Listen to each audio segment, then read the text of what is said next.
சில பேர் விதவிதமாக சமைச்சு சாப்பிட்றாங்கன்னா, வேலை இல்லைன்னு சமைச்சு சாப்பிடல, காசு இருக்குன்னு சமைச்சு சாப்பிடல.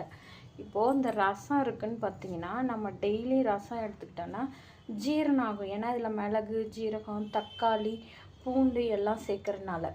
அதுக்கப்புறம் பார்த்தீங்கன்னா, ஒரு காய் பொரியல் ஏன் பண்ணுறோம் பார்த்தீங்கன்னா, டெய்லி கம்பல்சரி நம்மளோட சாப்பாட்டில் ஒரு பொரியல் சேர்த்துக்கணுங்கிறதுக்காக தான். நெய் எதுக்கு எடுத்துக்கிறோன்னு பார்த்தீங்கன்னா, குட் கொலஸ்ட்ரால் நமக்கு முட்டி வலி அதுக்கெல்லாம் வராத இருக்கும். நல்லா ஹெல்ப் பண்ணும். நம்ம ஸ்கின்னுக்கு வந்து நல்லா ஷைனிங் கொடுக்கும். அதுக்காக ஒயிட் ரைஸை ஏன் நம்ம வடித்து சாப்பிட்றோன்னு பார்த்தீங்கன்னா, ஒயிட் ரைஸை வந்து நம்ம குக்கரில் வச்சு சாப்பிட்றனால தான் நமக்கு கை கால் வலி வருது. அதுக்கப்புறம் சுகர் வருது. அதனால தான் வந்து சாதத்தை வடித்து சாப்பிட்றாங்க. கேஸை மிச்சம் பண்ணுறோங்கிற நினப்பில், வேலையை சீக்கிரம் செய்கிறோங்கிற நினப்பில் நமக்கே நம்ம வந்து நோய்களை உருவாக்கிட்டுருக்கோம்.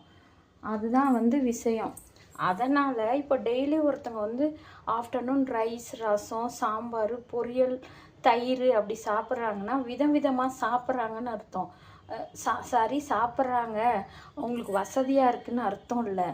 எதுக்காக அப்படி சாப்பிட்றாங்கன்னு பார்த்தீங்கன்னா, அது ஒவ்வொன்றுலேயும் ஒவ்வொன்று இருக்குல்லங்க. இப்போ நம்மளோட வாட்ஸ்அப் பாடிக்கு எல்லா சத்தும் வேணும்ல. இப்போ நம்ம எல்லா சத்தும் எடுத்துக்கிட்டா தானே நல்லா இருக்க முடியும். இப்போ எல்லா சத்தும் இல்லைன்னா நம்ம என்ன பண்ண முடியும்? ஹாஸ்பிட்டலுக்கு தானே டெய்லியும் போக முடியும்.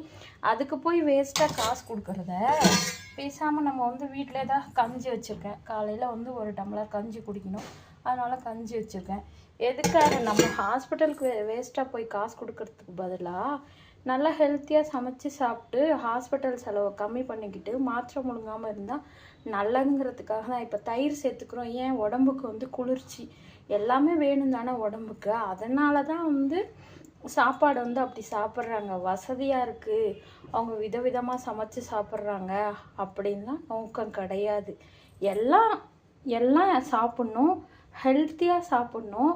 டாக்டர்கிட்ட போய் ஹாஸ்பிட்டலில் காசு கொடுத்து மாத்திரையை வாங்கி முழுங்கிட்டு வயிறு உப்பிக்கிட்டு பிரச்சனையாகி கிடக்கிறத, இப்போ எந்த ஒரு எம்பிபிஎஸ் மாத்திரை எடுத்துக்கிட்டாலும் எது எடுத்துக்கிட்டாலும் நீங்கள் மாத்திரை நிறையா எடுத்துக்கிட்டால் என்ன ஆகுன்னு சொல்கிறாங்க?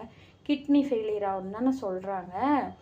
அதனால தான் இப்போ நம்ம எப்போவுமே சாப்பிட்ற சாப்பாடும் நம்ம மனசும் எண்ணமும் செயலும் கரெக்டாக இருக்கணும். அடுத்தவங்களுக்கு தீங்கு நினைக்கக்கூடாது, அடுத்தவங்க பொருளுக்கு ஆசைப்படக்கூடாது, அடுத்தவங்க மேலே குறை சொல்லக்கூடாது.